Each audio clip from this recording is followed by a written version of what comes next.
Bismillahirrahmanirrahim. Assalamu alaikum. I'm Dr. Javeria Altaf. I'm working as an assistant professor, Department of Zoology, Government College University, Faisalabad. These days, I am rendering my services in the University of Queensland, Brisbane, Australia, as a postdoc fellow. I have been assigned certain responsibilities like external examiner of certain courses, like paper critique, area review, and literature review. अस्सलाम वालेकुम। यहाँ पे मैंने जो ये lecture है ये मैं उर्दू में इसलिए देना चाहूँगी क्योंकि ताकि हम सब हमारे सब स्टूडेंट्स को ये बात समझ आए, क्योंकि पिछले कई दिनों से स्टूडेंट्स मुझे कांटेक्ट कर रहे थे और वो कह रहे थे कि हमें बताइए कि हम कैसे पीएचडी का जो हम स्कॉलरशिप है वो कैसे हंट कर सकते हैं और हमारी बेसिक रिक्वायरमेंट्स क्या हैं। जब मैं यहाँ पे आई हूँ तो मैंने बहुत से एशियंस देखे हैं यहाँ पे, लेकिन मैंने यहाँ पे जो चीज़ नहीं देखी वो ये है कि पाकिस्तानी कम है यहाँ पे कंपैरेटिवली, क्योंकि पाकिस्तान के जो लोग हैं, पाकिस्तान के जो स्टूडेंट्स हैं, उसमें शायद एक ये मसला आ रहा है हमारे यहाँ पे एब्जॉर्प्शन के लिए कि कॉन्फिडेंस नहीं है इन लोगों को हमारे पोटेंशियल्स के ऊपर। तो इसलिए ये फंडिंग देने में थोड़ा सा हाथ खींच लेते हैं जब ये किसी पाकिस्तानी स्टूडेंट के ऊपर डिसीजन कर रहे होते हैं। हमारा कोई जो ग्रुप है, जिस ग्रुप में मैं काम कर रही हूँ, मेरा ख्याल है तो 40 के करीब, हम 30 से ऊपर लोग हैं, लेकिन उसमें सिर्फ पाकिस्तानी जो है वो मैं ही हूँ। तो और ये आप देख सकते हैं कि क्या रेशो है यहाँ पे पाकिस्तानी स्टूडेंट्स की, और पीएचडी यहाँ पे कोई भी पाकिस्तानी उनकी फंडिंग पे नहीं है। जितनी भी फंडिंग है या तो वो स्टूडेंट्स अपनी लेके आए हैं, इरसिप पे आए हैं, या किसी इस तरह से आए हैं, अदरवाइज यहाँ के लोगों ने उनको फंडिंग ऑफर नहीं की हुई, जो मैंने ऑब्जर्व किया। जितने भी स्टूडेंट्स मुझे पीएचडी के मिले हैं वो सारे वो हैं जो इरसिप के ऊपर यहाँ पे एब्जॉर्ब हुए हैं आके। और नेचुरल है कि जब कोई आपको इरसिप के बेस के ऊपर आपकी सिलेक्शन होती है और ये लोग आपको फ़ॉरेन एक्सेप्टेंस इसलिए देते हैं क्योंकि इनके प्रोफाइल्स में भी तो ये चीज़ आ रही होती है ना कि उनको फ़ॉरेन फंडिंग मिल रही है, ठीक है, तो ये उनका बेनिफिट भी है। तो इसलिए IRSIP is a good program through which Pakistani students can come here. लेकिन दूसरी चीज़ जो है, जो मैंने असेस की है, वो ये है कि हमारे स्टूडेंट्स जब बीएस में होते हैं तो वो ये कोशिश करते हैं कि हम पब्लिकेशंस प्रोड्यूस करें। Publication is in the form of research manuscript produce करें, which is I think is not the criteria. I think आप का जो लेवल है उसमें अगर आप एक अच्छा रिव्यू आर्टिकल पब्लिश करें और मल्टीपल रिव्यू आर्टिकल्स पब्लिश करें तो आपकी जो बैकग्राउंड इंफॉर्मेशन के बारे में शायद जो आपका सुपरवाइज़र है वो ज़्यादा कॉन्फिडेंट फील करेगा। तो being the external examiner of this course, I was trend first. मुझे मार्किंग स्कीम भी दी गई और मुझे इसके ऊपर ट्रेनिंग भी दी जा रही है कि मैंने इस पेपर को किस तरह से एग्ज़ामिन करना है। यहाँ पे हमारे पास ये ग्रेजुएट लेवल के स्टूडेंट्स हैं और ये जो हैं ये हमें अपना assignment in the form of review article देंगे और हम उसको एवेलुएट करेंगे, और एवेलुएट करने के बाद हम उसकी मार्किंग करेंगे, और उस मार्किंग में बड़ा क्लियरली, आपको मैं भी दिखाऊंगी कुछ देर तक, बड़ा क्लियरली लिखा हुआ है कि किस लेवल तक मार्क्स अगर आते हैं तो वो स्टूडेंट जो है वो पीएचडी का एक अच्छा क्राइटेरिया फुलफिल करता है। तो ये अब हम आगे उसमें डिस्कस करेंगे। अच्छा, बहरहाल ये देखिए, अब ये कोर्स डिटेल्स हैं। इसमें कोर्स डिटेल्स में दो तरह की रिव्यू आर्टिकल्स हैं, एक है एरिया रिव्यू और एक है लिटरेचर रिव्यू। दोनों के क्रेडिट आवर्स जो क्लासेस के हैं वो डिफरेंट हैं, one is 2 credit hour and other is 4 credit hour, ठीक है। और तीसरी चीज़ ये कि पूरा सेमेस्टर उनको लगता है ये कोर्स कवर करने में और इसमें लिटरेचर रिव्यू करने में। ये कोई 4-5 दिन या 2 हफ्ते की बात नहीं है, ये they take weeks for this. And finally आपको ये भी अंदाज़ा हो रहा है यहाँ देख के कि ये देखिए रिकमेंडेड रिपोर्ट लेंथ क्या है। इसकी एक की लेंथ जो है, जो 2 क्रेडिट आवर्स है, उसकी रिपोर्ट लेंथ जो है वो 15 पेजेस है, जबकि जो दूसरा लिटरेचर रिव्यू है उसकी जो लेंथ है that is 30 pages. Okay, so this is the criteria. और ये आप लोगों को इसमें बहुत से जो हम बच्चे क्वेश्चंस करते हैं हमारे से, जब हम उनको कोई असाइनमेंट देते हैं तो हमारे स्टूडेंट्स हमसे क्वेश्चन कर रहे होते हैं, how many pages, how many words. तो यहाँ से आपको बड़ा क्लियरली पता चल जाएगा। अच्छा, जब मैं हम क्लास पढ़ा रहे थे तो वहाँ यहाँ पे अच्छा ये क्वेश्चन कोई ऐसी बात नहीं है कि आप ये सोचें कि पता नहीं हमने कितना ही कोई फुलिश क्वेश्चन कर दिया। यहाँ पे जो ग्रेजुएट के स्टूडेंट्स हैं वो आपसे भी समटाइम्स ज़्यादा डिफरेंट क्वेश्चन करते हैं। जैसे एक स्टूडेंट ने पूछा कि व्हाट व्हाट अगर आप ये मुझे कह रही हैं कि 15 मार्क्स पेजेस का होना चाहिए, तो मैं डिफरेंट रिव्यू आर्टिकल्स पढ़ रही हूँ, वो तो 15 पेजेस के नहीं हैं, ठीक है। और इस तरह के मैं आर्टिकल्स पढ़ रही हूँ, वो तो 30 पेजेस के नहीं हैं, वो तो बहुत कम पेजेस के हैं, कुछ तो 15 पेजेस 10 पेजेस से भी कम हैं। तो जिस पे हमने उनको ये आंसर किया कि देखिए, जो पीडीएफ फॉर्मेट है या डबल कॉलम आ जाता है एक पेज पे, नेचुरल है वो उसका साइज को कंस्ट्रिक्ट कर देता है, छोटा कर देता है। तो आप उस पे उन पेजेस पे मत जाइए। हम आपको जो रिक्वायरमेंट दे रहे हैं वो 15 या 30 पेजेस की इसलिए दे रहे हैं कि आपने उसको एमएस वर्ड पे 15 पेजेस का करके लेके आना है। और उसके बाद जब आप उसको पब्लिश करेंगे तो वो 15 पेजेस से काफ़ी कम हो जाएगा, नेचुरल है, और 30 पेजेस से वो काफ़ी कम हो जाएगा। तो इस तरह के क्वेश्चंस यहाँ पे भी स्टूडेंट्स करते हैं, और मतलब ये नेचुरल है, तो इसमें इतना परेशान होने की ज़रूरत नहीं है। सबसे बड़ी बात ये है कि you should have a confidence on your personality, and secondly you should have a confidence कि आप एक अच्छा रिव्यू आर्टिकल पब्लिश कर सकते हैं। और वो कॉन्फिडेंस कैसे आता है? जब आप रिव्यू करते हैं लिटरेचर को रिगार्डिंग योर टॉपिक। हाँ, ये सवाल भी आता है बच्चों का कि टॉपिक सिलेक्शन कैसे होगी। तो टॉपिक सिलेक्शन के लिए मैं आपको एक अलग से पूरी वीडियो बना के भेजूंगी। तो अब सबसे अहम चीज़ ये है कि आप इस सारा कुछ प्रैक्टिस करने के बाद या इस गो थ्रू होने के बाद आप इससे क्या हासिल कर सकें। सबसे पहले तो एज यू हैव सीन कि यहाँ पे लिखा हुआ है रीड।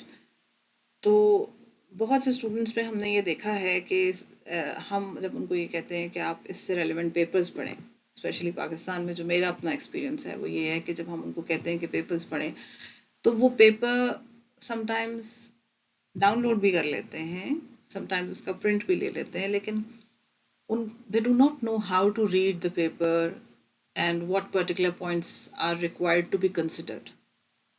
बच्चों को समटाइम्स पेपर पढ़ने का समझ भी नहीं आ रही होती कि हमने इसको किस तरह से रीडिंग करनी है और इसके क्या मेजर पॉइंट्स हमने पिक आउट करने। तो जो ये सारा कुछ इस प्रोसेस से गुजरने के बाद आप इस चीज़ पे भी कॉन्फिडेंट हो जाएंगे कि आपने पेपर रीड कैसे करना है और उसमें जो इम्पोर्टेंट पॉइंट्स हैं उसको कैसे आपने हाईलाइट करना है। फिर आपका नेक्स्ट पार्ट है evaluate comprehensively the work already done in that area and to assess where deficiencies in the knowledge of the subject are. और अच्छा, इसमें अब मोस्ट ऑफ द टाइम ये बड़ा अहम होता है कि आपने जब उसको evaluate करना है तो evaluate करने में 2-3 चीज़ें होती हैं। एक होता है बैकग्राउंड कि पहले क्या हो चुका है, और एक होता है आगे गैप्स कि उसमें आपकी ये जो जितना कुछ भी रिसर्चेस हो चुकी हैं आपके टॉपिक से रेलिवेंट, उसमें क्या कुछ अभी नहीं हुआ या जो माइलस्टोन अचीव कर लिया है किसी भी साइंटिस्ट ने, और उसमें अब लेफ्ट ओवर गैप्स क्या हैं। ये मोस्टली हमें ठीक है इंट्रोडक्शन से, लेकिन डिस्कशंस एंड कंक्लूजन्स, इससे बहुत हमें पता चलता है कि हमारे जो स्टडी जो हम प्लान कर रहे हैं या हम जिस टॉपिक के बारे में रिव्यू आर्टिकल लिख रहे हैं उसको जब हमने कंक्लूड करना है और उसके हमने गैप्स आइडेंटिफाई करने हैं, तो वो आपको जब आप लिटरेचर रिव्यू करते हैं और उसको बहुत गहराई के साथ पढ़ते हैं, तो उसमें फिर आपको अपने रिसर्च टॉपिक को एवेलुएट करना या उसके जो रिसर्च गैप्स हैं उसको समझना में आसानी हो जाती है। तो रिव्यू आर्टिकल लिखना, रिव्यू ऑफ लिटरेचर करना, ये this is the first thing which we should do when we are doing our research. कोई भी रिसर्च आप कर रहे हैं तो सबसे पहली चीज़ ये है कि आप लिटरेचर रिव्यू कीजिए ताकि आपको ये पता चले कि आपकी सिमत क्या होनी चाहिए। Then there is review. The third point is review. Review a particular area of current research and to detect its strengths and weaknesses. तो आपके पास जब आप रिव्यू करते हैं पूरा अपना लिटरेचर, तो आपको बहुत सी चीज़ें उसमें पता चलती हैं कि इसमें इसकी क्या क्या स्ट्रेंथ्स हैं और क्या क्या वीकनेसेस हैं, और कहाँ पे मेजरली वही बात कि कहाँ पे हमें कहाँ तक काम हो चुका है और कहाँ पे गैप्स अभी बाकी हैं। तो आप इस एंगल से फिर इस सारे सिलसिले में एक रिव्यू कर लेते हैं, और फिर जब आप उसको रिव्यू कर लेते हैं तो आपके पास ऑर्गेनाइज करने का उसके पास आपके पास तरीका आ जाता है कि हमने इसको ऑर्गेनाइज कैसे करना है। ऑर्गेनाइज जो हमने यहाँ पे स्टूडेंट्स को गाइड किया है और जो टेम्पलेट्स हमने दिए हुए हैं वो मैं इसी वीडियो में एंड पे आपसे शेयर भी करूँगी कि हमने कौन से टेम्पलेट्स के अकॉर्डिंगली चलना है और अपने रिव्यू को ऑर्गेनाइज करना है। हमारी कौन सी हेडिंग्स हैं और कौन सी सब हेडिंग्स हैं और किस तरह से उसको हमने आगे लेके चलना है। तो वो सारी चीज़ें आपको इस सारे उसमें समझ आ जाएंगी and you will be able to do all that. Marking criteria जो है वो इंक्लूड कर रहा है कंटेंट विच कैरी 70% मार्क्स, और उसके बाद कम्युनिकेशन है, प्रेजेंटेशन है। कम्युनिकेशन में spelling should not be wrong, sentence structure should not be bad, and then there should be good punctuation. और प्रेजेंटेशन जो है उसकी कोहेरेंस कितनी है और वो कितना फ्लुएंसी के साथ लिखा हुआ है, उसके अंदर कितना रब्त मौजूद है, ये मैटर करता है। और रेफरेंसेस के जो फॉर्मेट्स हैं जो वो हम आगे डिस्कस करेंगे कि उसकी क्या रिक्वायरमेंट है। तो मेजर जो मार्किंग क्राइटेरिया है वो यही है कि 70% आपको कंटेंट है, कम्युनिकेशन एंड प्रेजेंटेशन जो है वो 20% है, और रेफरेंसेस जो है वो 10% है। This is a very important slide, general assessment criteria. अब इसमें आप देखिए कि अगर आपका जो रिव्यू आर्टिकल है या लिटरेचर रिव्यू है, अगर यहाँ के स्टूडेंट्स इनको एक अच्छा लिटरेचर रिव्यू आर्टिकल लिख के देते हैं तो आप उनके अकॉर्डिंगली उनको मार्क्स मिलते हैं, और उसके मार्क्स का क्राइटेरिया जो है वो है कि आपने कंटेंट अच्छा दिया हो, ठीक है, आपकी कम्युनिकेशन प्रेजेंटेशन प्लस आपके रेफरेंसेस अच्छे हों, जो कि आपने देखा ही है। लेकिन इसमें एक और पॉइंट यहाँ पे ऐड हो रहा है जो कि है critical thinking skills and personal insights in the research area. So now the point is, if you have all these things in your literature review, it means that you will be getting 85% marks and above. अगर आप 85% marks and above ले जाते हैं यहाँ के जो भी graduate students हैं, इसका मतलब ये है, इसमें आगे ये लिखा हुआ है, it makes you a strong candidate और अ रिसर्च असिस्टेंट। तो इसका मतलब है कि जब वो एक अच्छा रिव्यू आर्टिकल प्रेजेंट करते हैं अपने रिसर्च ग्रुप में या अपनी सुपरवाइजर को, it is too natural that makes them a strong candidate for getting scholarship or an admission into PhD, okay, and that makes them strong candidate to be the next research assistant in the group, okay, a paid research assistant in the group. तो अब point ये है कि ये 85% marks कैसे लेने। एक तो मैंने आपको बताया कि कंटेंट 70% है, प्रेजेंटेशन, उसके बाद आपकी रेफरेंसेस हैं, उसके बाद आपकी कम्युनिकेशन भी है। तो ये चीज़ें, this makes a good review article. But the second thing is that you should have a critical thinking. That is very good. That is written that excellent critical thinking skills and personal insights into the research area. क्योंकि आपके पास critical thinking थी, आपके personal insights हैं इस research area में, तो इसलिए आपका चांस है कि आपके 85% मार्क्स ज़्यादा आ जाए। अच्छा, अब क्रिटिकल थिंकिंग क्या चीज़ है, वो एक पॉइंट है जो कि हमारे स्टूडेंट्स को समटाइम्स नहीं पता होता कि एनालिटिकल थिंकिंग और क्रिटिकल थिंकिंग में क्या फ़र्क है। Very easy point is that if you are giving an answer of a question which includes what, अगर किसी सवाल के अंदर what आ रहा है तो उसका आप जवाब दे रहे हैं, तो इसका मतलब है that is your analytical thinking. But if you are answering a question in which you are answering the question why, it means that is a critical thinking. For example, जैसे आपके सामने बहुत सी सब्जियां पड़ी हैं, बहुत सी वेजिटेबल्स पड़ी हैं, और आप ये कहते हैं कि ये हरे रंग की हैं, ये नीले रंग, ये हरे रंग की हैं, पीली हैं, लाल हैं, मुख्तलिफ तरह के रंगों की हमारे पास सब्जियां पड़ी हैं। तो ये आपकी है analysis. But if you are giving critical thinking, the why these are green, why these are red, why these are yellow, why there are different colors of all these vegetables. It means you are going through a critical thinking purpose. Okay, so that is the point. So and secondly, at the end you should have a personal insight कि आप उसको conclude कर सकें, आपने उसको इतने अच्छे तरीके से पढ़ा हो कि आप उसमें अपने conclusions भी ऐड कर सकें। क्योंकि जितना आप ज़्यादा रिसर्च आर्टिकल्स पढ़ेंगे, जितना उसको अच्छा तरीके से आप रिव्यू करेंगे। अच्छा, आपको मैं ये बता दूं कि आगे मेरे पास पूरा एक फॉर्मेट है जिसके बेस के ऊपर हम रिव्यू आर्टिकल लिखते हैं।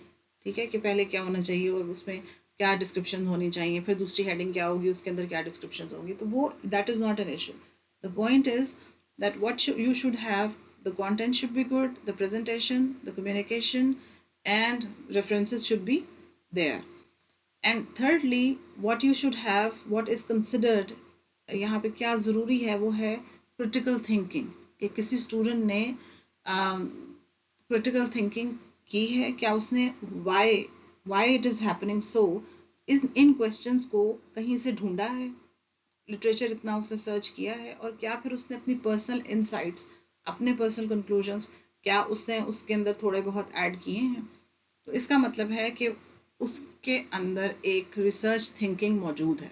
इसका this makes a candidate suitable for the future PhD scholarship as well as a position. Okay, so if you get 85% marks, if you get 75 to 85% marks, then there are similar things, but the point is that it is a good quality work.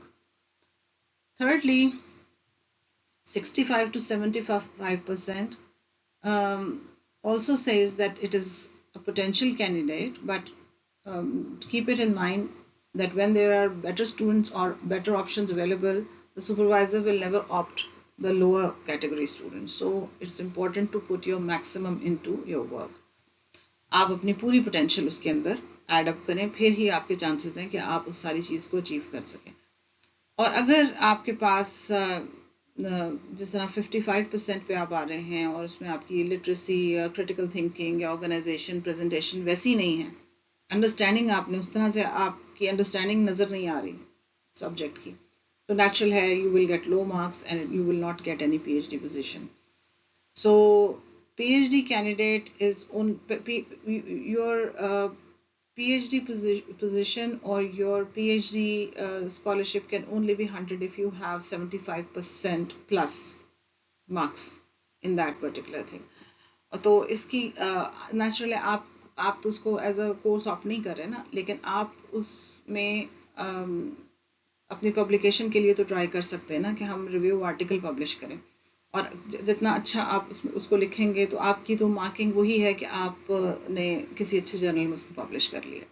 तो जितना बेहतर आप present कर सकेंगे उतना अच्छा आपकी publication हो जाएगी और उतना आपका चांस बढ़ जाएगा। सो अगर आप ये समझते हैं कि आप एमफिल स्टूडेंट हैं और आपकी पब्लिकेशंस जो हैं वो अभी पाइपलाइन में हैं और सबमिशंस के फेजेस से गुजर रही हैं, रिजेक्शंस के फेजेस से गुजर रही हैं, go through the literature review.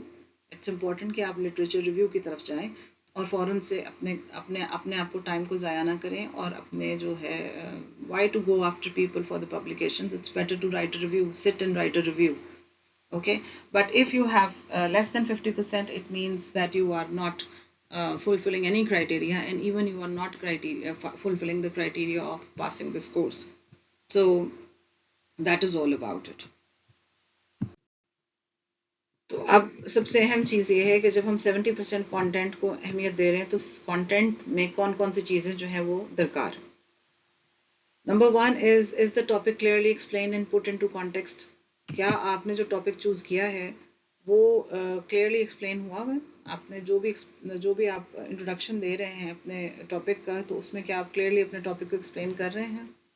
Number 2 is are specialised terms and concepts explained clearly and simplified and simply, are specialized term and concepts explained clearly and simply? तो क्या आपने अपनी जितनी भी terms यूज़ करनी है या आपकी relevant terms हैं उनको आपने explain किया है अपने topics में? क्योंकि it should be very much easy for the general reader. आपने जो भी रिव्यू लिखा है वो आम इंसान के लिए रीडेबल होना चाहिए, ताकि वो, इससे बहुत से फ़ायदे होंगे। इससे आपकी विजिबिलिटी बढ़ेगी इंटरनेशनल उसमें सिनेरियो में, और प्लस ये कि साइटेशन बढ़ेंगी। आपको इस चीज़ का फ़ायदा होगा अगर आपका जो कंटेंट है वो अंडरस्टैंडेबल है, वो लोगों को आसानी से समझ आ रहा है। Has the literature been well searched and organised, क्या लिटरेचर जो है वो पूरा अच्छे तरीके से उसके मुताबिक सर्च हुआ है कि नहीं हुआ। अच्छा, कुछ जगहों पे मैं ये भी सुनती हूँ लोगों से कि कुछ सुपरवाइजर्स जो हैं वो कहते हैं पिछले 5 साल से ज़्यादा का डेटा नहीं होना चाहिए, तो ये नहीं होना चाहिए। लेकिन मेरा ख्याल है कि वो रिव्यू आर्टिकल के लिए शायद नहीं कहते, वो रिसर्च मैन्युस्क्रिप्ट्स के लिए शायद कहते हैं। लेकिन मैंने कहीं सुना तो मुझे ये बड़ी डिफरेंट लगी बात।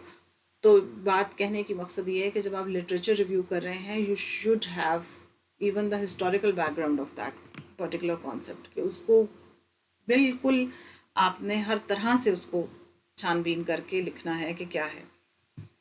Have key ideas and experiments have been recognised, जो भी उसके की आइडियाज़ हैं या जो भी आपके टॉपिक से रेलिवेंट एक्सपेरिमेंट्स हैं उनको आपने रिकग्नाइज करना है। Have gaps in the literature been identified, जितने भी गैप्स हैं, जो मैं हमेशा भी आपको पिछली स्लाइड्स में कहा कि जो रिसर्च गैप्स हैं कि क्या हो गया है और क्या रह गया है, क्या नहीं हो पाया, which mystery has not been solve yet, उस गैप को आइडेंटिफाई करना वो बहुत ज़रूरी है, ताकि that because your research article और review should be a direction for the future coming people or future scientists. So next is assess the reliability, representativeness, relevance and accuracy of the historical sources, and cites original and not only secondary sources. For example, अगर मैं ये कहती हूँ कि in 1800s or 1700s Darwin said that earthworms are the intestines of the soil, तो इसका reference अगर यही रेफरेंस मैंने भी अपने किसी आर्टिकल में दिया है, तो इसका मतलब ये नहीं है, बिकॉज समटाइम्स ऐसा होता है कि बहुत से लोग इस चक्कर में कि सब कुछ जो है आर्टिकल का जो हमारे रेफरेंसेस होने चाहिए वो बिल्कुल पिछले 5 साल के होने चाहिए, पिछले 6 साल के होने चाहिए, तो हम मिस आइडेंटिफाई कर जाते हैं चीज़ों को, और हम ओरिजिनल जो उसकी जिस साइंटिस्ट ने उस स्टेटमेंट को first time as an authority कहा, हम उस रेफरेंस को मिस कर जाते हैं because of lack of our knowledge. Okay, so that is very important कि आपकी जो साइटेशंस हैं वो ओरिजिनल हों और सिर्फ वो सेकेंडरी सोर्सेज से ना हो, पूरा उसका हिस्टोरिकल सोर्स वहाँ पे मौजूद हो। Cites references over a reasonable time frame, not only recent references from say last 3 years, reflecting a knowledge of the history of the field under review. तो आपके जो citations हैं that should be from sensible time frame. It should not be from 3 to 5 years. That's already said. Develops an appropriate organizational plan to best realize the communication objective. अच्छा, अब आपकी जो ये review article है, इसकी जो organisation है ये बेहतरीन होनी चाहिए, और इसमें आपकी जो ऑब्जेक्टिव है वो ये भी देखिए, जो आप नॉलेज कम्युनिकेट करना चाह रहे हैं वो बहुत अहम है, और वो किस चीज़ पे डिपेंड कर रहा है। If you are making a story out of it, okay, if you are making a very good story with a historical perspective, with a recent advances, and then what for particular gaps are there, then definitely it will give a good interest to the reader as well, and it will make it valuable. इसको ये ना सिर्फ ये पढ़ने वाले के लिए बड़ी अहम हो जाएंगी और अट्रैक्टिव हो जाएगी, बल्कि इसको वैल्यूएबल भी करेगी, आपकी साइटेशंस भी बढ़ेंगी। साइटेशंस बढ़ने का मतलब ये है कि आपको बहुत से लोग जो हैं वो आपके रिव्यू आर्टिकल को एज अ रेफरेंस यूज़ करेंगे। Develops appropriate focus questions for investigations. So what are the research questions? What should be the research questions? What should be the future directions? This should all be covered in the content of the review article. So now we are going to talk about the critical thinking part. देखिए, critical thinking वही वाली बात कि हमने Y questions को किस तरह से एड्रेस करना है। Discussion is deep and shows evidence of deconstruction and critical analysis. आप आपने जब भी डिस्कशन की या उसको आपने अपने सब्जेक्ट को या किसी भी अपनी लिटरेचर को आप स्टडी कर रहे हैं, तो क्या you are going into depth of it, और जब आप उसकी राइट अप कर रहे हैं क्या आपने उसको तह बतह क्लियर किया है कि क्या what steps are there and what clarity should be made in particular parts. Identifies knowledge gaps. ये मैं पहले बता चुकी हूँ कि जितना भी नॉलेज है उसके अंदर कोई गैप्स हैं, जो चीज़ें रह गई हैं, उसको आइडेंटिफाई करना भी इसी क्रिटिकल थिंकिंग का और प्लस आपके रिव्यू ऑफ लिटरेचर का पार्ट है. Quality and degree of difficulty of the paper. The point is कि क्या जो चीज़ आप लिख रहे हैं, क्या वो आपको कोई कॉन्सेप्चुअल इंफॉर्मेशन दे रही है, क्या वो बहुत से प्रॉब्लम्स को के सोल्यूशन की तरफ जा रहा है वो topic. That matters most. Candidate's analysis of paper. Has the candidate recognizing the questions addressed by the paper? So when you are working on the why part of the questions, why it is happening, it means that you are addressing all those. And how critically the candidate appraised the methodology. So you have to be extremely carefully and in detail, you have to identify every single bit of the information, and हर चीज़ आपने बहुत carefully बहुत ध्यान से उसकी एक एक तय बतय उसकी जो है ना इंफॉर्मेशन को असेस करना है, उसको क्रिटिकली एनालाइज करना है, और उस पे उसको बाद में at the end of the your work you will be also concluding it. अब जैसे आपने क्रिटिकल अप्रेजल ऑफ मेथोडोलॉजी किया, आपने हर पेपर को जब आपने पढ़ा तो आपने उसको क्रिटिकली एनालाइज किया इन टर्म्स ऑफ मेथोडोलॉजी. इसी तरह आपने उसको क्रिटिकल एनालिसिस करना है हर पेपर का with reference to its result. बहुत ध्यान से उसको पढ़ना है और उसको असेस करना है. और if you have a supervisor somewhere, you can also take a guideline from the supervisor, because हर शख्स का अपना एक एरिया ऑफ इंटरेस्ट है और वो उसके अंदर बहुत एक्सेल कर रहा है हर सुपरवाइज़र. तो नेचुरल है if you are working, if I am working in antimicrobial research or I'm working in the field of genomics, then I cannot go and directly jump into biotechnology. So that is a different, or agriculture field. So every field is different. So it's better to get information or a guideline from the respective supervisor so that you can have a better understanding. अच्छा, इस ये जो हम course यहाँ पे पढ़ा रहे हैं, इसमें every week हमारी 2 classes होती हैं. तो जो भी प्रोग्रेस है स्टूडेंट्स की, वो स्टूडेंट्स शेयर करते हैं, हमारे साथ भी करते हैं और अपने सुपरवाइजर्स के साथ भी करते हैं. Does the report demonstrates an understanding of all parts of the topic rather than just an organization of others' work? तो बात ये है कि क्या ये टॉपिक को completely अंडरस्टैंडेबल बना रही है या सिर्फ ऑर्गेनाइजेशन के ऊपर इफेक्ट का पे फोकस है. मतलब ये कि आपकी जो जितना भी काम है उसमें it should be understandable. Again I am saying कि ये with detail taking parts from different studies, आपने बहुत सी चीज़ें इंफॉर्मेशन लेके फिर आपने एक रिव्यू आर्टिकल लिखना होता है. तो इसलिए आपकी जो इंफॉर्मेशन है वो भी होनी चाहिए उसके अंदर, और उसकी ऑर्गेनाइजेशन भी अच्छी होनी चाहिए. Has conceptual advances been critically evaluated? अगर आप कोई रास्ता दिखा रहे हैं कि उस रास्ते पे चला जा सकता है, तो आपने क्या उसको भी critically evaluate किया है कि फ्यूचर डायरेक्शंस हमारी ये होंगी, तो उसको भी आपने critically understand करना है कि why you are proposing this particular direction. Have remaining questions been examined critically? तमाम क्वेश्चंस जो आपके रिसर्च क्वेश्चंस हैं उनको भी आप इसी तरह ही क्रिटिकली एनालाइज करेंगे. Have useful future directions and experimental approaches have been suggested? What can be done? What future directions with what particular experiments with what particular techniques? ये आपकी suggestions आनी चाहिए in your review article. Have the conclusions of the paper been summarized clearly? आपने उसको end पे conclude भी करना है. Has the candidate demonstrated intellectual originality, critical faculty, ability to think clearly and to keep within the terms of the reference of the assignment? So आपने जो review article लिखना है उसके पैरामीटर्स के अंदर ही रहना है और उसमें आपने क्रिटिकल थिंकिंग प्रोड्यूस करनी है, आपने उसको कंक्लूड करना है, आपने उसके बैकग्राउंड इंफॉर्मेशन देनी है, आपने अगर कोई मेथोडोलॉजी या फ्यूचर डायरेक्शंस आप दे रहे हैं तो उसको आपने बड़ा क्लियरली बड़ा गहराई के साथ अंडरस्टैंड करना है और critically understand करना है. You have to be very critical while understanding the previous available data and then also providing future directions. So it's very important because you are giving a future direction, so you should be very critical while you are doing it. आपने बहुत ध्यान से उस चीज को evaluate करना है.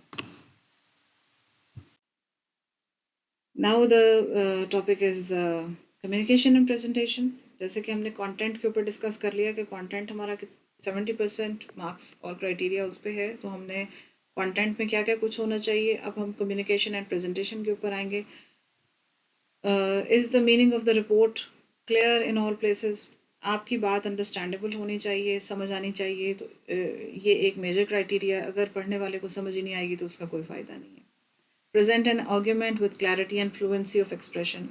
आपका जो एक्सप्रेशन है वो टूटा फूटा नहीं होना चाहिए, बात समझ आनी चाहिए और एक्सप्रेशन ऐसा होना चाहिए जिससे एक फ्लुएंसी नज़र आ रही हो. Separate paragraph for each main point presented in a logical sequence. जब भी आप एक तो बात ये है कि आप मल्टीपल पैराग्राफ्स जो हैं वो भी आपके कोहेरेंट होने चाहिए. They should be in sequence, they should be in connection with each other. लेकिन जब आप नई बात शुरू करते हैं तो नेचुरल है आप एक नया पैराग्राफ से शुरू करेंगे, लेकिन इसका मतलब ये नहीं है कि वो बिल्कुल ही सेपरेटेड है. वो दो पैराग्राफ सेपरेटेड नहीं है, उनका आपस में एक हिडन रिलेशनशिप तो है. Proof read work, correct mechanical errors such as spelling, sentence construction and punctuation. तो ये बहुत बेसिक चीज़ है कि आपके स्पेलिंग्स ठीक होने चाहिए, सेंटेंस कंस्ट्रक्शन ठीक होनी चाहिए और पंक्चुएशन बिल्कुल ठीक होनी चाहिए. Introduction that provides a coherent overview of the arguments to follow. आपने जब कोई भी अपना टॉपिक स्टार्ट किया है, नेचुरली आपने उसको इंट्रोड्यूस किया है, तो आप उसका इंट्रोड्यूस करने में आप क्या करेंगे, आप उसका ओवरव्यू देंगे. जब हम कहते हैं इंट्रोड्यूस योर टॉपिक तो इसका मतलब है आपने अपने टॉपिक का एक ओवरव्यू देना है. और वो ओवरव्यू जो है that should be in fluency, that should be in connection to the all the points you are presenting. Then follows correct writing conventions and generic structure. तो it should be जो भी आपका एक जनरल methodologies हैं writing की, या आपका जो भी जेनेरिक स्ट्रक्चर्स होते हैं राइटअप के, वो आपने फॉलो करने हैं. Are ideas well organized and clearly expressed? And has the thought been given a layout and general presentation? तो आपका जो आइडियोलॉजी है, जो आपके आइडियाज़ हैं वो ठीक अच्छे ऑर्गेनाइज. बेसिकली देखिए, हमने एक स्टोरी बनानी है जिसको रीडर ने पढ़ना है और उसको आखिर तक पढ़ना है. ठीक है, बीच में उसने उसको नहीं छोड़ना. सो यू हैव टू, आपने कहानी ऐसे सुनानी है कि उसमें रब्त भी हो, उसमें खूबसूरती भी हो और वो समझ भी आए. That is all about the communication perspective and presentation perspective. Now 10% references. जो आपने references जो हैं वो आपके mostly जो हैं वो published books से होने चाहिए और published papers के होने चाहिए, rather than कि आप websites और दिए जा सकते हैं लेकिन इसको कोई encourage नहीं किया जाता. और फॉर्मेट आपका सेम होना चाहिए. अगर आप APA स्टाइल यूज़ कर रहे हैं तो वही यूज़ करें, अगर आप हार्वर्ड स्टाइल यूज़ करें तो वही यूज़ करें. मतलब ये नहीं होना चाहिए कि आधे पेज पे आपने एक स्टाइल को यूज़ किया और अगले पेज पे आपने दूसरा फॉर्मेट फॉलो किया हुआ. और एज़ यू ऑल नो कि हमारे जब हम रेफरेंसेस प्रेजेंट करते हैं तो हमारे पास उसका ऑथर्स लिस्ट होती है, हमारे पास ईयर ऑफ पब्लिकेशन होता है, टाइटल होता है, फिर उसके बाद हमारे पास जर्नल का टाइटल होता है और पेज नंबर्स होते हैं और DOI हो सकता है. तो जितना कंप्लीट इन्फॉर्मेशन आप रेफरेंसेस में दे सकते हैं वो दें, लेकिन it should be complete and it should be similar. मतलब फॉर्मेट शुड बी सिमिलर. और तीसरी बात जो सबसे अहम चीज़ है वो ये है कि रेफरेंसेस जो हैं वो they should be enough to support your document, to support your review article. आप जैसा आपको पता है कि 15 पेजेस और 30 पेजेस के दरमियान में आपने इसको किया हुआ है, तो इट्स बेटर कि आपके पास मल्टीपल रेफरेंसेस होंगे, तो आपका जो राइटअप है वो सपोर्टेड होगा with a so list of references. That's it. जैसे मैंने आपको पहले कहा था कि मैं at the end of the video ये बताऊंगी कि रिव्यू आर्टिकल का फॉर्मेट हमारा क्या होता है। तो सबसे पहले एब्स्ट्रैक्ट है।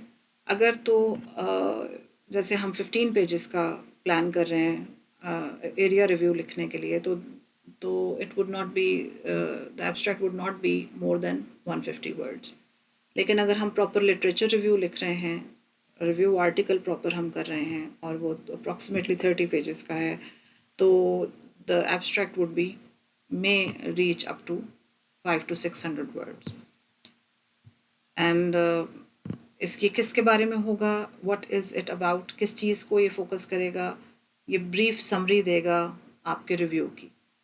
पूरे रिव्यू की ब्रीफ समरी एक पेज के अंदर जब आप प्रेजेंट करेंगे, that will be your abstract. Now background.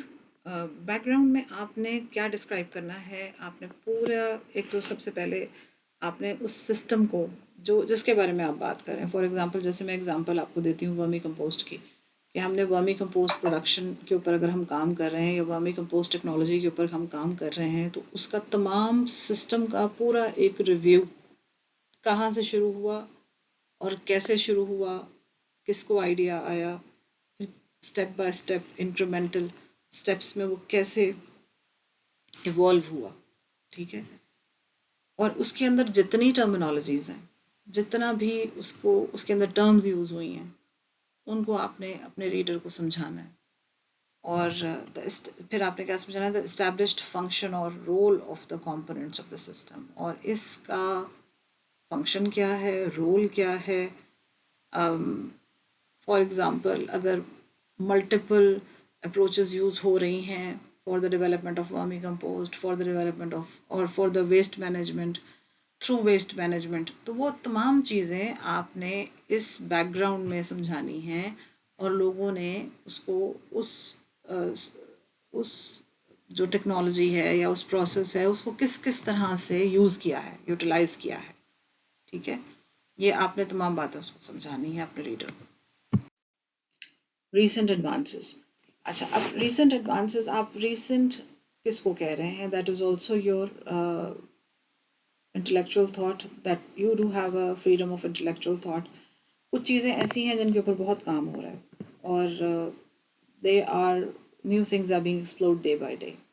लेकिन कुछ एस्पेक्ट्स ऐसे हैं जिनके ऊपर कंपैरेटिवली काम कम हो रहा है, तो नेचुरली उसकी पेस, उन कामों की जो पेस है वो स्लो है।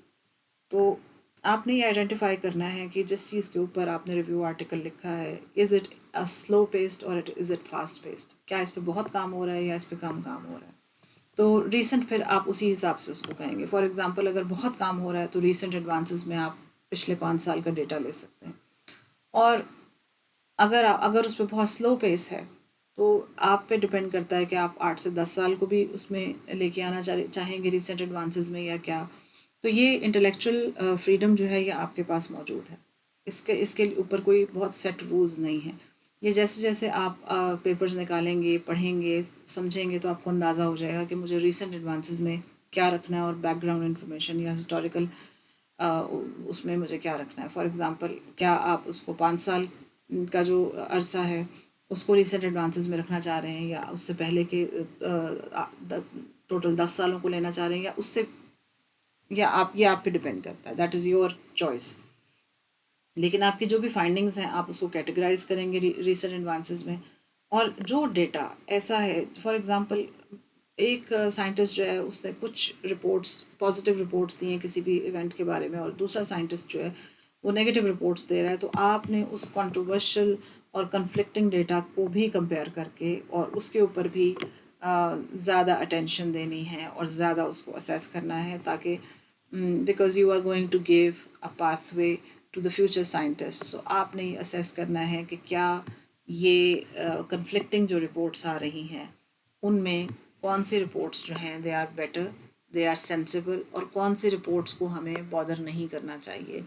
ऐसा, जैसे हम जब टेक्सोनॉमी का काम कर रहे होते हैं तो ऐसा हो जाता है टेक्सोनॉमिस्ट से कि वो एक ही दो स्पीशीज को एक ही स्पीशीज का नाम दे देते हैं और समटाइम्स एक गलत रिपोर्ट कर देते हैं because of not because of lack of knowledge but because of lack of technology. तो जैसे जैसे टेक्नोलॉजिकल एडवांसमेंट आती है, आप मॉलिकुलर पर्सपेक्टिव्स पे या इलेक्ट्रॉन स्कैन माइक्रोग्राफी करनी शुरू कर दी या इससे भी अगर एडवांस्ड आपके पास टेक्निक्स आ जाती हैं तो नेचुरल है कि आपका जो इन्फॉर्मेशन है वो बेहतर हो जाएगी।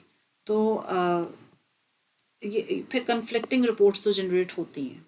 तो जब कन्फ्लिक्टिंग रिपोर्ट्स जनरेट होती हैं तो आपका काम ये है कि आप उन कन्फ्लिक्टिंग रिपोर्ट्स को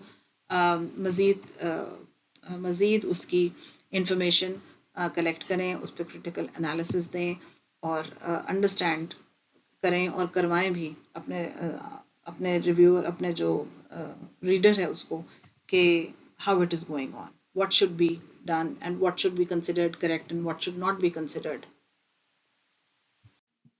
So conclusions and perspectives. Conclusions में आप ये बताएंगे कि what is the score card right now. आपका जो गेम सारा चला है इसका स्कोर कार्ड क्या है, फाइनल रिजल्ट क्या है, ठीक है। और ये इस वक्त तक हो चुका है और अब आगे हम कहाँ जा सकते हैं ये आपने एक पैराग्राफ में डिस्क्राइब करना है, एक्सप्लेन करना, ठीक है। क्या एडवांसेस ट्रूली हुए हैं, क्या ओरिजिनली किन एडवांसमेंट्स में हम गए हैं, क्या एडवांसमेंट्स हुई हैं, क्या प्रॉब्लम्स हैं और क्या लिमिटेशंस हैं अभी तक, और किस चीज़ में हमें आगे इन्वेस्टमेंट्स की ज़रूरत है। This is what your conclusion and perspectives are and this should be very strong. And ये तभी इतने स्ट्रॉन्ग होंगे अगर आपका जो रिव्यू और बैकग्राउंड इन्फॉर्मेशन आपके पास आई है वो ज़्यादा होगी, अच्छी होगी, स्ट्रॉन्ग होगी, रिलायबल सोर्सेज से होगी, तो उतना बेहतर आपका कंक्लूजन होगा। Thank you. If you require more information regarding Australia, please subscribe my channel and like my video.